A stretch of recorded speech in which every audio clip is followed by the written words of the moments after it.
Good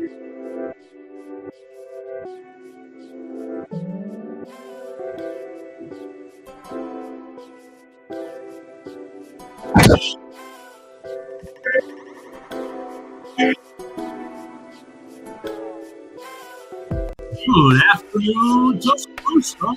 Good afternoon, Tuscaloosa. Hello.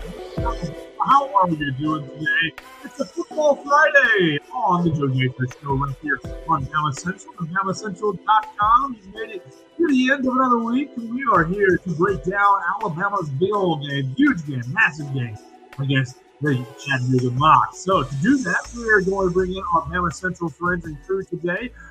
As we do that, we want to remind you to subscribe to our other BamaCentral Broadcasting Network podcast. We've got our friends Blue Collar Unplugged with Matthew Gibson, Blake Byler, and Jacob Pickle. Those guys putting out a new episode at the start of the week to get you excited for Alabama basketball's 3-0 start. The Crimson Tide will be back in action tonight at 7 p.m. in Coleman Coliseum. You can follow along with us at BamaCentral.com. All the action as the fellows take on the Mercer Bears at 7 p.m. tonight. We've had a fun week. We've had a lot of fun this week. We've talked to Gene Henley from the Chattanooga Times Free Press. We've talked to Kinsey Bradenberg from Cowbell Corner and Joey Van Zumeren from Mizzou Central. So we've had a lot of fun talking to different folks already this week. We are going to talk to our experts now with our friends Katie Wyndham, Christopher Walsh, and Austin Hannon. Chris Walsh is driving to parts unknown, and Austin is driving to his next feature event. Those guys are on the phone, so you're just stuck with myself and Katie on the cameras. Katie, we'll start with you. How is your day going? First, actually, how is your day going? And very well done on your piece with Tim Keenan this morning. Make sure you guys check out Katie Wyndham's feature on Tim Keenan right there on the cover of BamaCentral.com this morning. Tim Keenan has exploded on the football field this year, and Katie Wyndham is kind of giving you a peek inside why and how he's done that. So how are you? And well done on your piece this morning. Thanks, Joe. I really appreciate it. I'm doing good this morning. It was a really fun story to write. Tim Keenan's a super humble guy. After I did the interview with him the other day, he said, "Now I have a question for you." He said, "Why would you want to do a story about me?" And I said, "You've been a huge part of this defense, and you've got a cool story to share." So I hope people go check the story out and enjoy it. What was one thing that maybe you reluctantly had to cut from the story? Obviously, you talked to his parents, you talked to Tim Keenan and a lot of his teammates. What was maybe one thing that didn't quite make the story that you thought, I wish I could squeeze this in, but don't quite have a place for it? Yeah, now I wish I had my quotes that I printed out. I think they're downstairs. One thing I think I ended up cutting at the last minute was he said he was wearing a Bama jersey before he even knew, what he was doing. When he was being recruited in high school, he said everywhere he went, it was always just Bama. He said they would bring up Alabama, which, he said his high school's colors are blue at Ramsey in Birmingham. He's like, so it's not like I was wearing Alabama gear. I was just wearing my Ramsey stuff. And somehow the conversation would always get turned back to Alabama. And so then he kind of knew that was the place for him. And even though he didn't get off to the start he necessarily wanted, it's paid off now. And he's, really been a star for this defense. Not a guy that's always going to put up, huge stats just because of the position he's in, but he's had some big games, that A&M game. And you know more about this than me, Joe, when you break down the film, just kind of the impact he has on the inside of that line, kind of disrupting things and stopping the run and things like that. Oh, yeah. He's opened up a lot of things. He's taken on double teams left and right. He's playing two-gap and right from the center position.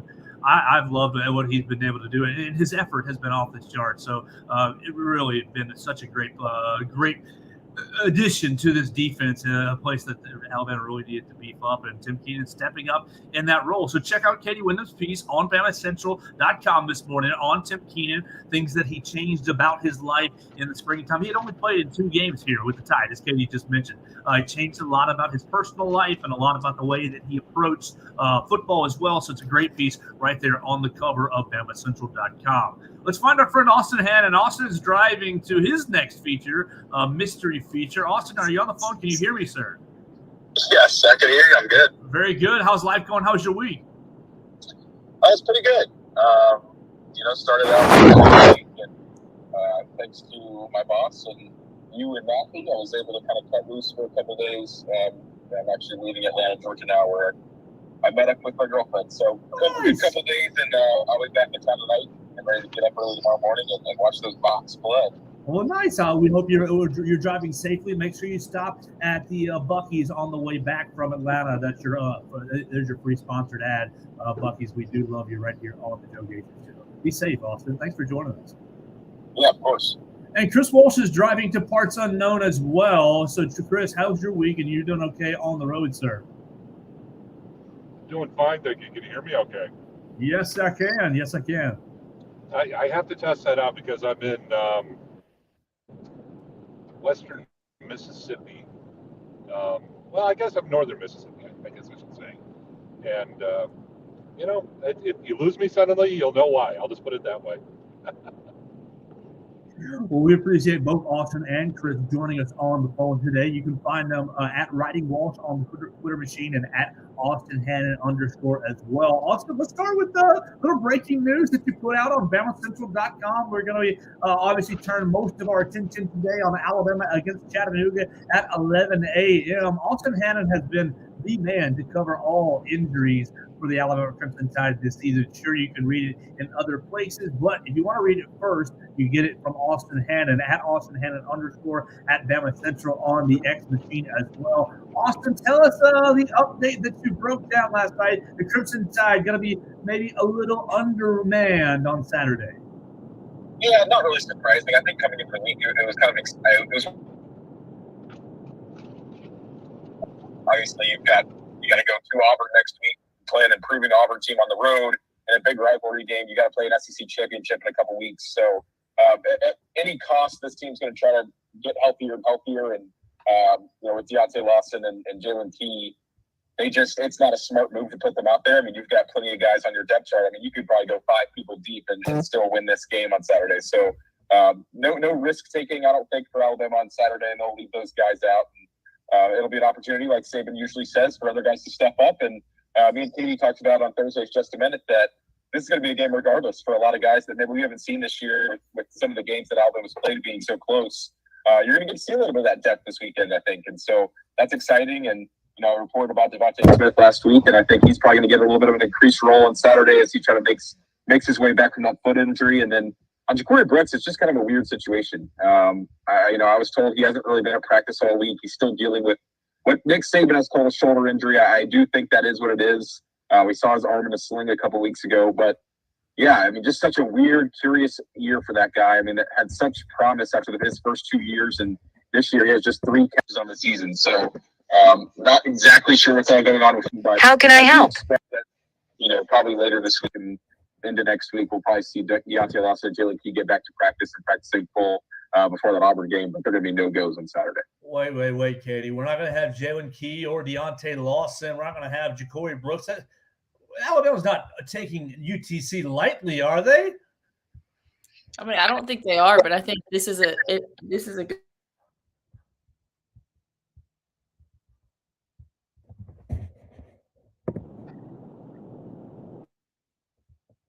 I think we might have lost Katie Wyndham as she goes on to her hotspot, as she traditionally does on Fridays. All right, so look. If it had to happen.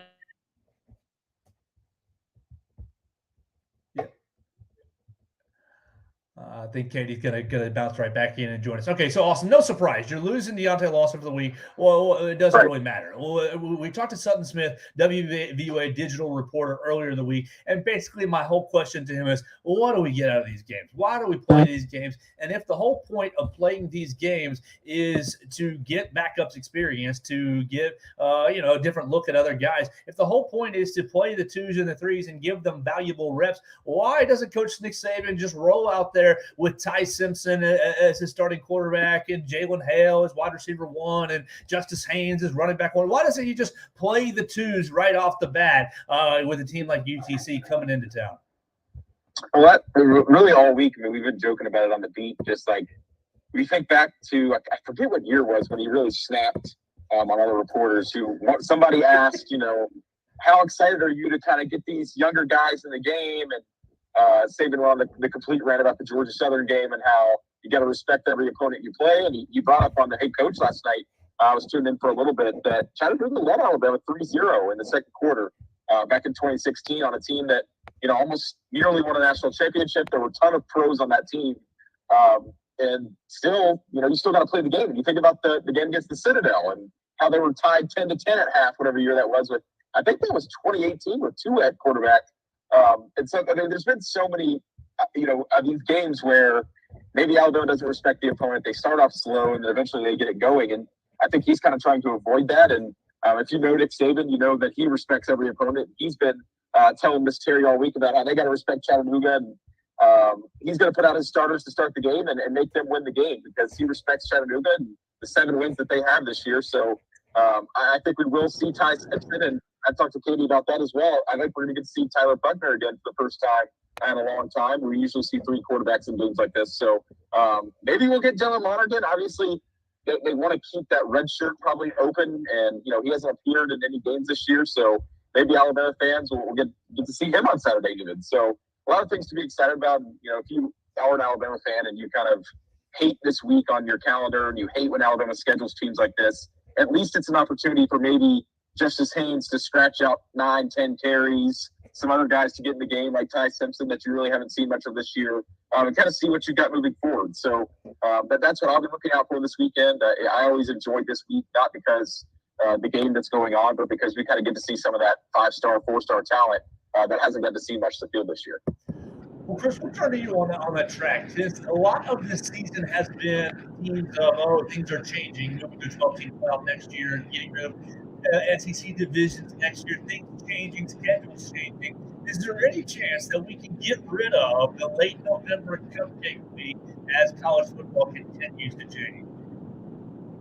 Yeah, I think it's definitely a possibility. I mean, the biggest reason why they play this game is because next week is Auburn, and Auburn kind of does the same thing. And you don't want to go into your biggest rivalry game where you're beat up. I mean, if they had to play, say, somebody like Arkansas this week, I mean, obviously it would be favored and so forth. But the thing is, when you play an SEC schedule, especially, and you have the chance to play ranked opponents week in and week out, you get these little stretches where you play 3 or 4 ranked opponents, and I mean, you're flirting with trouble. I did a story years ago about just looking up what happens when a team faces a 3rd ranked opponent in the 3rd week, and they usually lost. I mean, almost it's somewhere along the line. The teams it was something like 95% of all the teams lost. Like only 2 got through it in the SEC. It's some ridiculous stat like that. But the other thing is, when people talk about, when you talk about respect to the opponent and all this other stuff, you also have to remember this is a team that is still developing, and so the practices this week were important because this is a team that's on the rise, regardless of the opponent. And Alabama still has a high ceiling. We still haven't seen how good this team can be, and you don't want to lose that momentum. So, in a broader sense, this week was absolutely crucial because they were practicing, kind of, like with bowl practices. You get that extra time to work through stuff. This week is big in that respect, but at the same time, you can also get some players who have some injuries, a little extra time to rest up, get ready, because if you go back-to-back Auburn, Georgia, which Alabama's going to be doing, that's tough. We're still hanging out with Christopher Walsh, Katie Wyndham, and Austin Hannon right here on the Joe Gaither Show on Football Friday on BamaCentral, BamaCentral.com. Okay, so we kind of got the setup of the game out of the way. What's it mean? What's it worth? What's the value here? Katie, my mother likes to compare medicine to a sponge, bring medicine to a sponge. When you first start to take it, she says, with medicine and the sponge, you first start making a sponge wet, it doesn't soak up the sponge, but as you continue to put droplets of water on the sponge, it gets saturated. And to Chris's point, momentum, what's the momentum worth? If Alabama continues to put a droplet of water on this year's season this week, even with the opponent at UTC, you can sleepwalk through the game. But what is the droplet of water, the momentum, the work that Alabama is putting in? How valuable is that to the proverbial sponge that is national championship season and you got to keep this spot nice and soaked up all the momentum and all the rhythm. Coach talking about rhythm last night on a coach. How valuable is that to this team, and how difficult is that you think to maintain throughout the whole year? Yeah, I think also, yeah, that helps. I couldn't really hear what you were saying because it was like echoing. But I think also if this gives out again, I don't know what's wrong with my internet today. You know, this team has kind of been building the last couple weeks. And so just the sense, I think when you have the starters in tomorrow, I think you want them to be efficient and see if they can keep doing things well that they've been doing well. I think while the starters are in, you don't want to give up a sack. You would hope, you don't give up a sack against an FCS team. You gave up 2 against LSU, which is massive improvement. You didn't give up any last week against Kentucky, and I think you'd like to see that again this week. And then I think on defense, you don't want to give up any explosive plays. Last week we saw against Kentucky towards the end of the game, they give up that long run. Saban loses his mind. There's still some starters in, but I think he started to put in some of the backups. And so I think, when the starters are in, Alabama's ideally not going to want to give up any points on defense. But then I think this is important in a championship season, kind of what we've talked about, which I've gone in and out. So I'm sorry if I repeat anyone, but when you're building depth, even like the story I wrote about Tim Keenan, a guy that had to wait his turn, there's guys like that on this team right now, that haven't gotten to play a lot because just of who's ahead of them on the depth chart. But games like this can be good for them that if they need to play, like, look, Seth McLaughlin, we talked to him earlier this week, and he talked about 2 years ago going into the Iron Bowl, he was the 3rd string center. And then the next week he starts for Alabama in the SEC championship game. So, games like this can be important for guys to just get actual reps, even if it's nowhere the same level of competition that you're going to see from Georgia in a couple weeks. But to kind of in a way reward them for the work they've been putting in at practice all year, but also to get some real reps in games and kind of, to your analogy or metaphor or whatever, keep adding to that sponge and so that it kind of seeps through the whole team. I think you want to see the top level guys, the starters, come out strong. You saw that last week in an 11 a.m. game where people were maybe worried about that. That's been an issue for this team this year. I do not expect it to be a super full or engaged crowd at Bryant-Denny this weekend, even though it is the last home game. Just the fact that it's the week before Thanksgiving, students have the whole week off next week. It's at 11 a.m. I don't think it's going to be super full. And so the team may need to kind of create their own energy. So I think that's kind of what you want to see. But I don't know if there's going to be a ton we're going to learn from this team about this game other than if, they do kind of keep building. Because even though they're playing cupcakes this week, there are other games around the country that Alabama, which we're going to get into that, but you need to keep playing your best, leave a good impression on the committee so that if those teams above you slip, or even if they don't, that you're still, viewed as highly as possible. That's the perfect segue for Austin to go into, because last night one of Coach's points was this game can only hurt you if you don't perform well, if you don't play well. Not only performing and playing well, but for the national narrative. I mean, we talked with Sutton Smith this week, Austin, about how the USF win is still kind of hurting Alabama, being as it was just 17-7. What does it mean as far as the eyes of the committee? You're sitting there number 8. You've got a lot of teams right in front of you. What's a struggle? What's a 35-10 versus a 45-3 do? Like, obviously those scores aren't that much different, but what's the value in a dominating win on Saturday over a bubble team that UTC is as well? It's a really good point. I'm glad you brought that up. I mean, Alabama's got to do everything they can because at this point, based off what we're seeing in these rankings, and obviously they can change at any time, but the committee seems pretty set right now on Oregon and Texas over Alabama. Now, Texas, it makes sense, right? They had the head-to-head victory in Tuscaloosa, even though it was all that time ago. But with Oregon, you gotta prove to somebody that you're better than that team, and that based off the eye test, which right now they're not going for it, regardless of Alabama beating Tennessee, beating LSU, going on the road, beating Kentucky like that. They haven't budged, and they still are sitting in that number 8 spot. So they can't really do themselves any, Yes, you're going to kind of mess around and fool around and have a 3-0 deficit against Chattanooga on Saturday.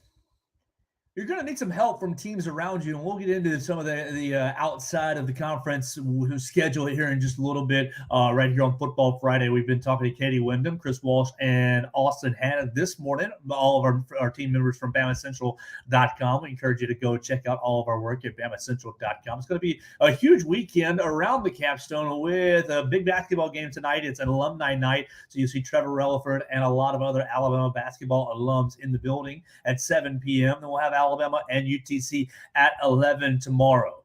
So Katie's kind of outlined, what you want to do. You want to go out there and handle your business early so that you can get these backups in, and you want the backups to gain valuable reps for the next week.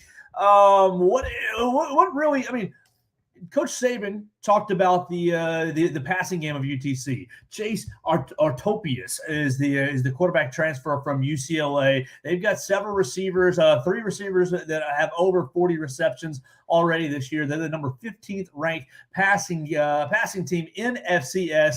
So Chris Walsh, if you make them one-dimensional and passing's all they've got, I mean, look, is there any prediction or is there any path for, if I can unmute, is there any path for UTC making this game interesting tomorrow? Well, of course. I mean, we already talked about the Georgia Southern game. Granted that was the triple option, and it was an offense that Alabama doesn't see kind of thing. You get a couple turnovers and a couple of breaks go your way, and sure, they can make a game out of this. I went to a school that plays at that level, and I've seen over and over again upsets, challenges. I mean, we all know Michigan, Appalachian State. That famous game. And my alma mater, University of New Hampshire, we've beaten Rutgers, we've beaten Northwestern. And granted, we get steamrolled by Alabama, but that's part of it. So is there a scenario? Of course there is. But it's funny because people are getting this discussion about the playoff committee. There's a scenario where Alabama could not make it. Okay, number one, Alabama's got to go through Auburn and Georgia. I mean, that's the whole thing right there. Speculating on what anyone else might or might not do, you're just wasting your time. If Alabama doesn't beat Georgia, the whole thing's irrelevant. If Alabama loses in Auburn, the whole thing is irrelevant. So that's where Alabama fans should be keeping their focus. But the committee has made a change lately. It's not the 4 best teams anymore. It's the 4 most deserving teams, and that has to do with conference championship games. And the eye test on this game is probably not going to be relevant because the eye test really doesn't matter pretty much anymore because of the way that the committee has changed in the last few years. All right, one more question on Alabama before we kind of spin it to national picture and kind of start getting on picks. And this is for Katie. Last week, you guys were up in Lexington watching Alabama's 49-21 win over Kentucky. And Jalen Milroe had 6 touchdowns, 3 through the air, 3 on the ground. And there was some H words getting thrown around in our messages back and forth around here at BamaCentral. Obviously, you've come from a little too far down the Heisman list to where you are now. Jalen Milroe, very unlikely to win it. But just the conversation around Jalen Milroe being in the conversation, going from who's going to be the quarterback, you're going to get benched, now you're back in, and now you might be one of the 5, 7, 8 best players in the country. Jalen Milroe, what the offense has done around him, Coach Saban and Coach Reese have been telling television reporters that they've kind of developed the offense over the last couple of weeks. That this offense didn't exist. Was the line from the sideline reporter against Kentucky this past weekend. What's what should we make of Jalen Milroe? And no matter what happens, is he going to be a Heisman favorite going into 2024? I think it's all the stuff that Saban is saying about they're tailoring the offense around him. It's almost like, why were you not doing that all year? Like, this is, you've known since this spring that this was the personnel you had. It's why you brought in another quarterback, because you maybe didn't like it. Like, when you brought in Buckner, like, so it's like even like Tommy Rees has known, what Milroe's skill set is. And we saw like flashes of it in the early parts of the season, but then really coming out of the bye against LSU, we saw them kind of game planning more around what he can do, more design runs, more things involving Kendrick Law and stuff like that in the offense, different stuff. And so, yeah, like you said, Jalen he's coming from way too big of a hole to win the Heisman. Now I do think if he has, ideally in Alabama's ideal scenario, he would not play a ton this weekend against Chattanooga. But if he puts up big numbers against Auburn, and then if he somehow beats number one Georgia and the last SEC on CBS game when all eyes are watching, a lot of times, that's a lot when people make their last Heisman vote. So he could end up being a finalist, but it is pretty remarkable that he's what he's gone through this season, that he's put in the work to get to this point, and that after the game on Saturday, he seemed like he was very frustrated. He said he was after a 6 touchdown performance, and maybe he's got a little bit of that Saban perfectionist is in him, where he's never satisfied. He did have the interception and missed some throws on Saturday, but no one's perfect. He said that a million times this year, that no one's perfect. There's only been one perfect person on earth. So I don't know. It has been impressive what he's done. And yeah, if he leads Alabama to the playoffs this year, and certainly if he leads them to a national championship, I think he would almost definitely be the Heisman favorite coming into next year. But that's, looking way ahead and putting a lot of ifs out there. Yeah, Austin, we've been kind of talking and teasing over the last couple of months about Julian Sayin coming to town in less than a month. We're going to put the Julian Sayin talks on ice for another 12 months or so. Oh, without a doubt. And I tweeted that out a few weeks ago. So, I had some fans coming into my messages and kind of asking that question, like, "Oh, I know Milroe's been great, and you've got Dylan Lonergan, who we think is going to be a really good player. I mean, we've heard a lot of good things about him. Obviously, we know the skill set that Julian Sayin has as one of the top quarterbacks out of high school this year. And obviously, he's been on your program a couple times. But there's just no way in my mind that next season, if Jalen Milroe returns to Alabama, he's not clear-cut, without a doubt, quarterback game one.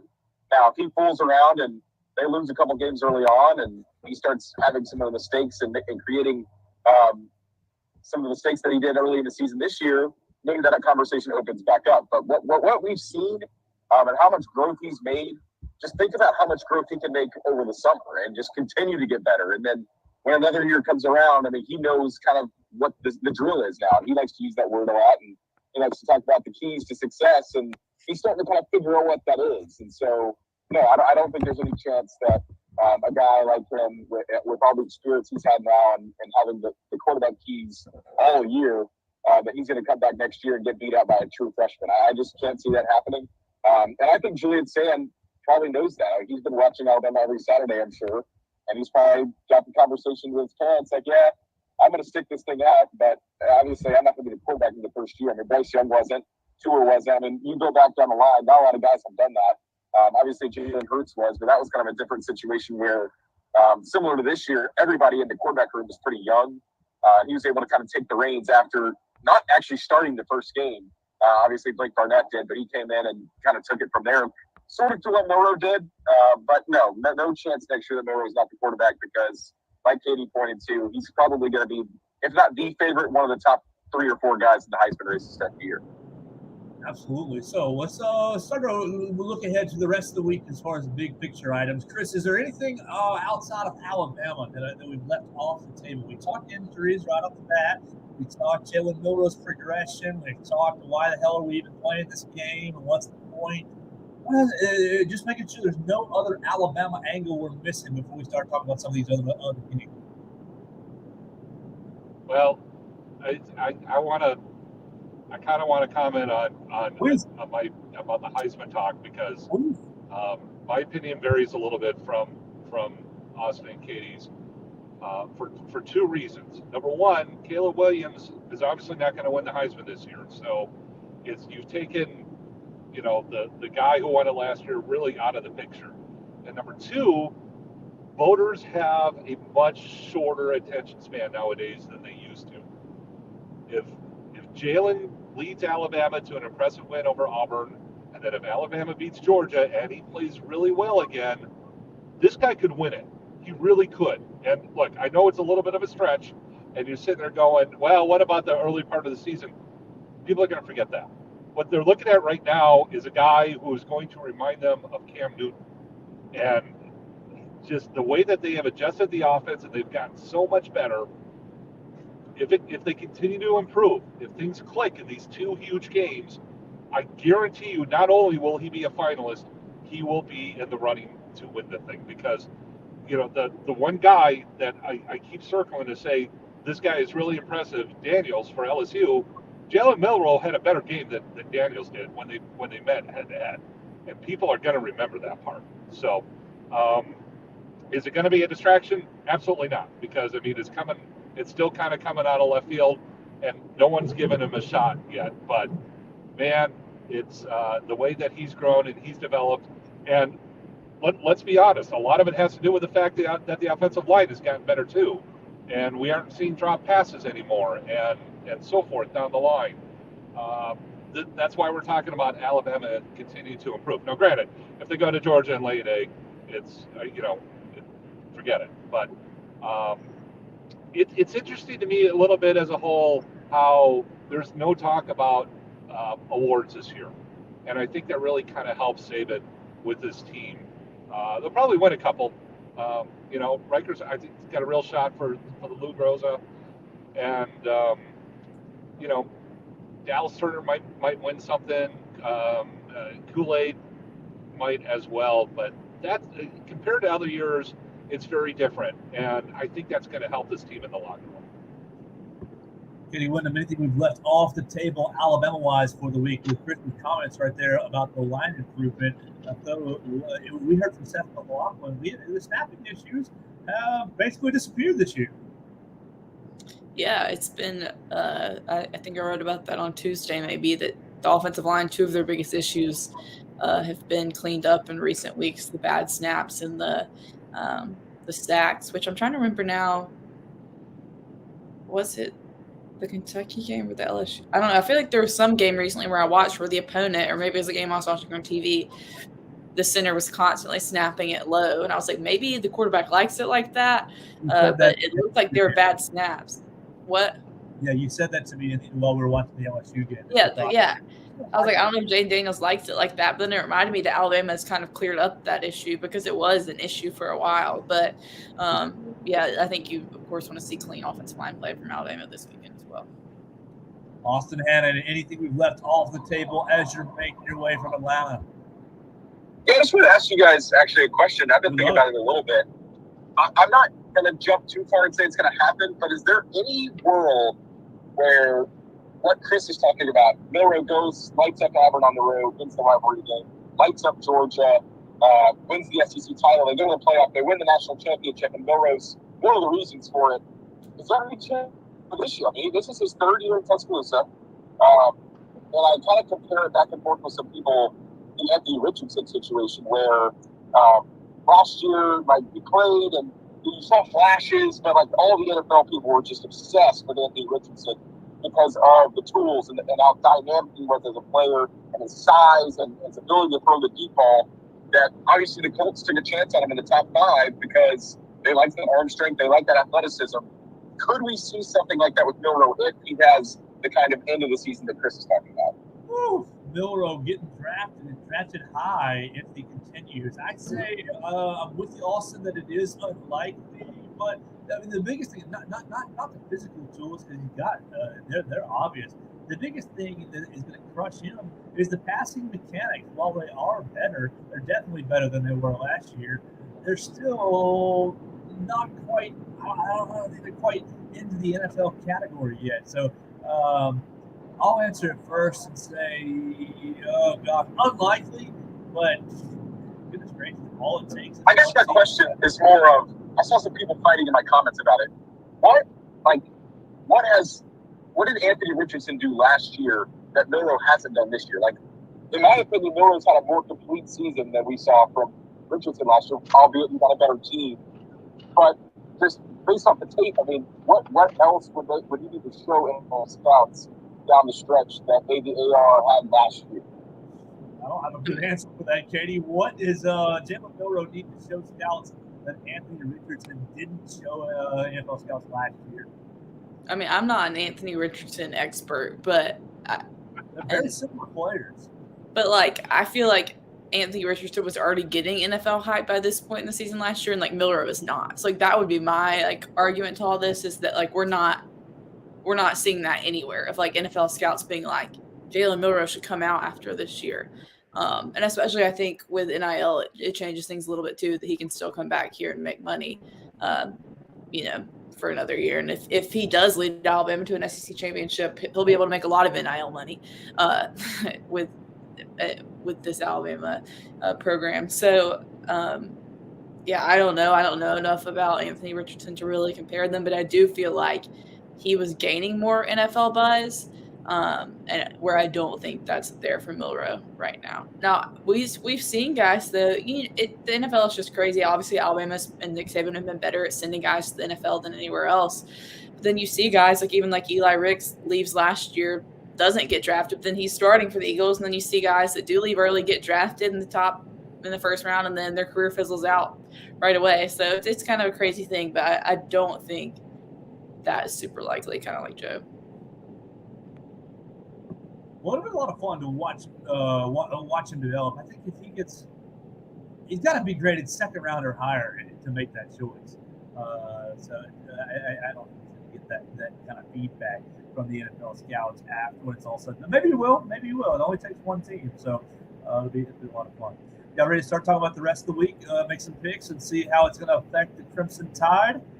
We're going to obviously save Alabama for last, but we're playing Alabama at a 45.5-point number. Massive. I think that's the biggest number that we've seen this year. But we're going to start. What do I have? I have 3 SEC games. I have 3 SEC games, and I have 2 out-of-conference games, as well as the Alabama Chattanooga. We'll start with the SEC. 2:30 CBS, Georgia. Number 1 Georgia goes to number 18 Tennessee. This game looked very juicy maybe 5 weeks ago. Now has lost its luster just a little bit. We'll start with Chris Walsh. We'll go Chris, Katie, Austin, and then we'll go Austin, Katie, Chris for our orders. We'll go Chris Walsh, Georgia at Tennessee, 2:30 on CBS on Saturday. Georgia, I don't care what the spread is. I'm taking Georgia, and I'm taking Georgia big. Yeah, I'm going to go Georgia as well, which it is kind of crazy to look if, Tennessee loses this game, they'll have 4 losses on the season after the year they had last year. I think they had higher expectations, but I don't think they have as much to play for now. Had an embarrassing game at Missouri last week, so I think Georgia. Yeah, I think we're going to see a similar environment at Neyland Stadium that we saw the Alabama game last year, but I think the big difference is that this Tennessee team is just not nearly as good as that one was in any aspect, really. I think they're a little bit better on defense, but that offense is just not very good. I mean, they got pounded by Missouri last week in Columbia, and the offense is all out of works. And when they were good at running the ball, they're not really doing that much anymore. We saw Georgia really come onto the scene last week, pounding Ole Miss. So I think Georgia probably wins this by a couple scores or more. Yeah, I'm going to go with Chris Walsh saying, give me the dogs, and I don't care what the spread is. 10 points is the official spread, but I think Georgia is going to steamroll Tennessee and remind Tennessee where they are in the pecking order of the SEC. We're going to stay in the East. We're going with Florida is at number 9 Missouri. They are playing in parts unknown. The Missouri Tigers 8-2, 11-point favorite. Oh man, Austin, does Billy Napier save his season at all?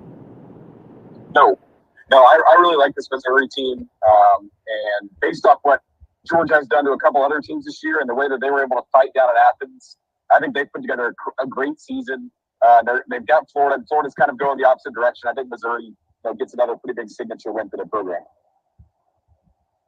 Yeah, normally I'm a Missouri doubter and hater in them being able to win in bigger games or kind of against bigger programs, but they proved me wrong last week against Tennessee. So, and this Florida team is flailing. So, especially since it's in Columbia, I got Mizzou. Chris Walsh, do you know what standing on business means? I'm sorry, repeat that? At the end of the Missouri Tennessee game this past week, comes to the middle of midfield and says, "We are standing on business, Josh," shakes hands, and walks away. Are you familiar with that phrase at all? Yeah, he didn't walk away. He ran away. It's. I know it has something to do with a comment from last year, but I don't know the particulars. But I'm actually driving up to Missouri. I'm going to this game, and I'm really curious to see this Missouri team up close. And they've been really interesting to kind of watch from afar this year. So should be a fun atmosphere. And so Chris is going to be covering that game, and you can read all of his coverage on that game at BamaCentral.com. There are friends and partners, buddies over at Mizzou Central. We encourage you to check them out in your spare time when you're after you've read every single Bama Central article twice. That is, you can check Mizzou Central out and read what Chris has to write about Florida and Missouri. I'm going to go with Austin and with Katie, and I'm taking Missouri in a big game. I think Florida is dog water when they're out away from the swamp, and so not going to be good. And then look, the bad thing for Billy Napier is he has lost 3, 4, 5 recruits in this past week. They had a top 3 recruiting class, and that recruiting class is falling apart by the day. So things are not looking so good for Billy Napier, and they're trying to save some things going up to Missouri this week. Chris, we're going to send it back to you with Kentucky at South Carolina. The Gamecocks are a 1.5-point favorite. What? They're a 1.5-point home favorite.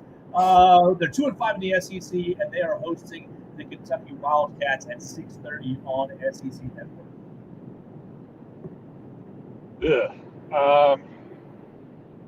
Do I have to make a pick? Oh, I feel too. All right. South Carolina did look a little better last year. Kentucky's been reeling a little bit. You know what? I'm going to go with Kentucky by a field goal. It's Kentucky's still playing for something. They're bowl eligible. South Carolina is kind of floundering a little bit. I think they're kind of let's get through the season a little bit, and they've got Clemson next week. So yeah, I'm gonna go with the visiting team there. Yeah, I don't know how much I want to pick this one either. I think I'm going to go with Kentucky just because South Carolina whooped up on Vanderbilt last week, but who hasn't whooped up on Vanderbilt this year? So Kentucky, they won. Who did they beat 2 weeks ago? Mississippi State. But other than that, they've struggled lately. I think they need to win this game to kind of have a better overall looking season than some of their last couple games have been. Yeah, this is kind of a bizarre stretch for South Carolina. Playing their last 4 games at home. They've already beat Jacksonville State, beat Vanderbilt. Now they got Kentucky and Clemson. They're still fighting for bowl eligibility. It's a night game. I think the environment's going to be enough. I got to see enough of Kentucky last week. Terrible offense. I don't have any confidence in Devin Leary going on the road on a night game in Williams-Brice, so I'm going to take Carolina to win this one at home. Oh, man. Austin loves South Carolina. He has all year long, so we'll see if that love will pay off. I'm taking Kentucky. 3 of us, we're going to leave you on an island, Austin, and we'll see how you do. But I am with you, Austin. It's going to be a low-scoring, ugly affair for look, don't watch this game. Don't watch this game unless, what's the word, masochistic? Sadistic, masochistic? That you hate yourself? Yeah, masochistic. Not good. So stay away from this game unless you are Kentucky or South Carolina alum or have family members in the ball game. All right, we're going to save Alabama for last. We're going 2 out-of-conference games that have playoff implications. Not really great league. You're going to have to look for some upsets if you want to find them for Alabama. But two games that seem like they could be possible. Number 5, Washington is at number 11, Oregon State. Austin Hannon. The Beavers are a 1-point home favorite over the Huskies. I know you've been high on the Huskies all year, and why wouldn't you be? They are undefeated and look very, very strong. How do you feel about this 6:30 p.m. ABC matchup? Yeah, don't watch Kentucky, South Carolina at 6:30. Flip over to ABC, a real channel, and watch Washington and Oregon State. Yeah, this is definitely your game of the week. There's no doubt about that. I think Washington's kind of scrambling a little bit right now. They've had some close wins that maybe shouldn't have been close. They went toe-to-toe with USC for a while, got the win. they've been flirting with getting upset for a while now, and I think this is the perfect opportunity for it, despite the fact that the Beavers are actually favored. I'm going with the Beavers in Corvallis. I think they pull off the win over the top 5 team and give Alabama a little bit of help, even though I'm not sure how much it would do for Alabama with Oregon kind of still hanging around there, and they're going to get a crack at the Huskies down in Las Vegas in a couple weeks too. So I like DJU. I think this is kind of going to be the game where he gets to prove to the national audience that, hey, remember me at Clemson and how everything went wrong. Now you can look at me in a positive light, and the Beavers are going to get it down their home field. How much practicing, Kenny, did you have while DJ Uiagalelei was at Clemson pronouncing his name? I did not. I feel like I heard it enough, though, that I would have been able to give it a go. It would really be more the spelling for me. Because I still can't spell Tua's last name. I have to go, like, double check it every time whenever I'm doing a roll call or something when I'm having to write about him. But I think I'm going to go with Oregon State at home. I do think that if Washington loses, kind of like what Chris talked about earlier, it's obviously all null and void if Alabama doesn't beat Auburn and Georgia. But I do think if Washington loses, that's enough for Alabama to get in, even if Oregon ends up avenging their loss to Washington, because I don't think they'll leave out an SEC champion. But I'm going with Oregon State at home.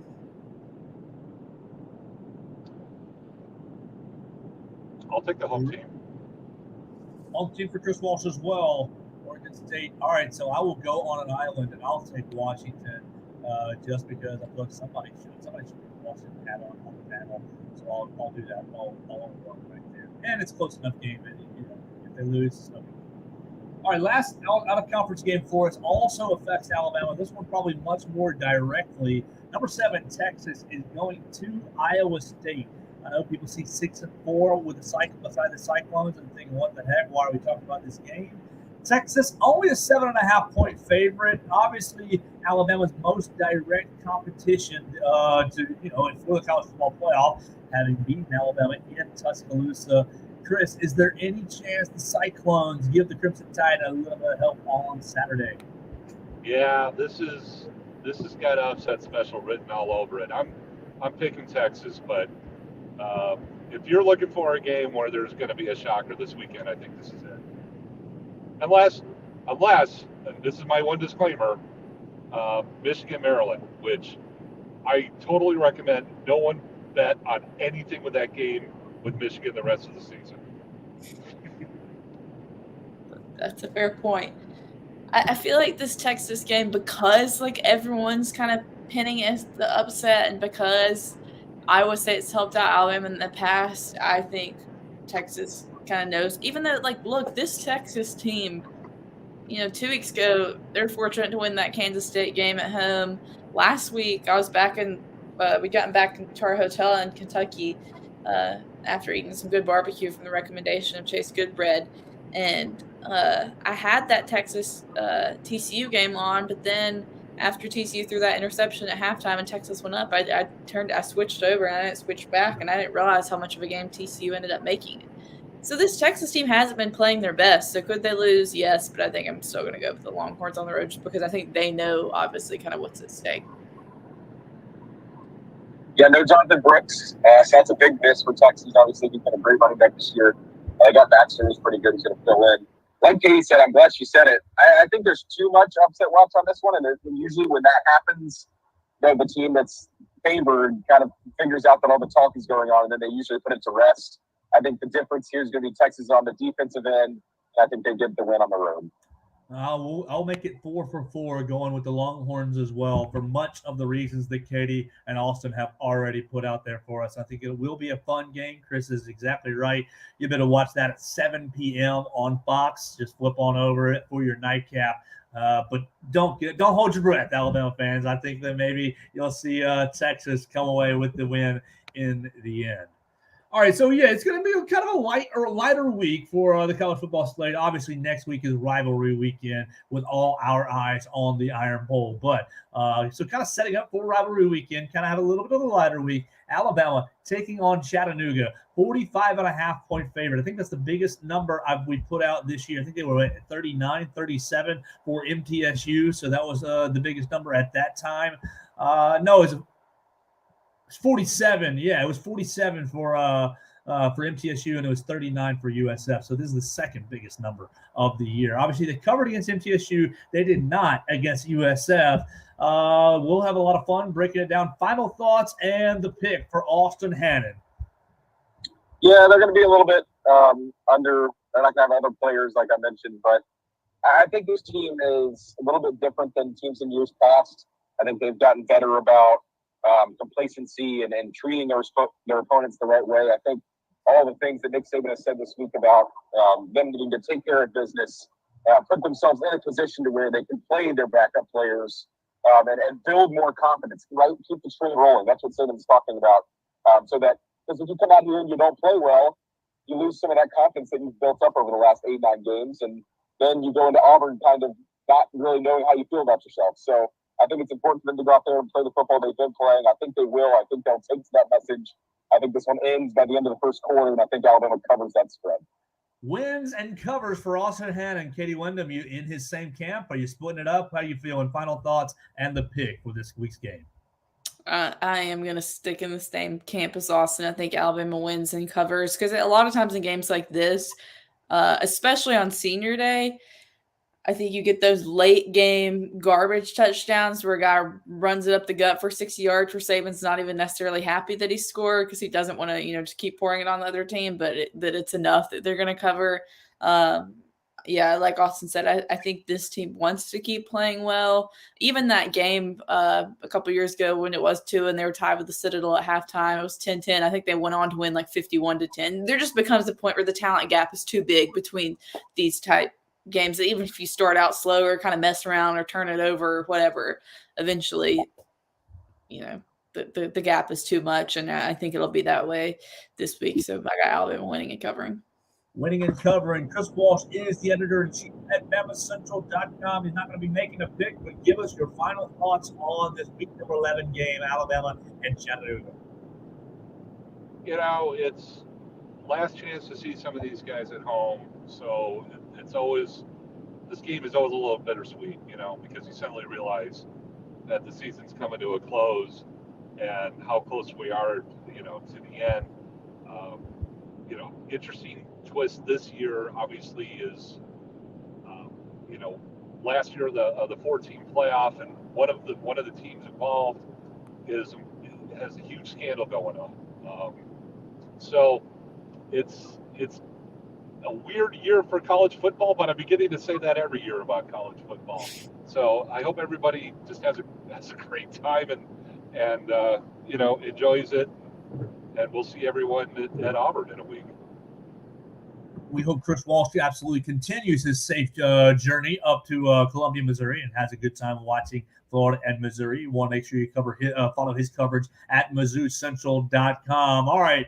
I am with everyone's opinion that it is going to be a big Alabama win. It's going to be a comfortable day, but I'm going to go the opposite way. UTC will cover. We'll go 49-7, so they'll cover barely. They're going to cover by like 2 points. It'll be just a hair. But I do think Alabama has a very comfortable win. I think everybody gets to celebrate all this class of seniors. We'll be saying goodbye to Jace McClellan, Jermaine Burton, Royda Williams, Christian Story, Malachi Moore, Quandarius Robinson, lots of great players who have spent time in an Alabama uniform.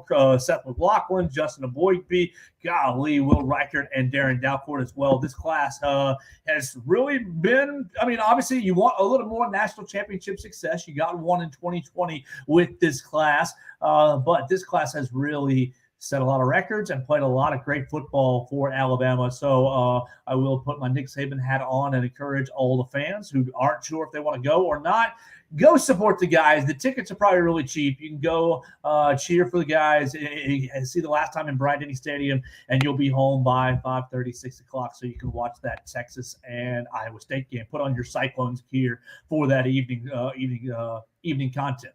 That's going to pretty much do it for our show today. We want to encourage you to follow us at BamaCentral.com. We'll have Katie Wyndham, we'll have Blake Byler and Matthew Gibson. And Katie, I did get a text from Steven. I'll be at Coleman Coliseum tonight for Alabama basketball. Alabama basketball taking on the Mercer Bears at 7 p.m. So you'll be able to follow Bama Central right there from Coleman Coliseum. We'll have a little army in there. And then we will be boots on the ground. Another big army in Bryant-Denny Stadium's press box tomorrow. Pretty much starting 9:30. Everybody will be rolling into Bryant-Denny Stadium's press box, giving you all kinds of coverage for Alabama's last home game of the year. Get in there, cheer for the guys early. It's senior day. Celebrate all the walk-ons who never got to be celebrated. Give them a big old hand clap, and we'll be watching all the college football right here at BamaCentral.com. I want to encourage you to follow Austin Hannon at Austin Hannon _, Katie Wyndham at Katie Wyndham _, Chris Walsh at Writing Walsh. Follow us at Bama Central on the X machine. Myself, I am at Joe Gaither 6 on all the social media machines. You can subscribe, rate, and review to us on Spotify, Apple Podcasts, and Amazon. And you can always watch the shows on YouTube, Facebook, and Twitter as well. We'll be back for another week. Oh, my gosh. Iron Bowl week. Oh, it's going to be here. I guess Saturday at about 4 o'clock, we'll be ready to start talking Iron Bowl right here on Bama Central and Bama Central.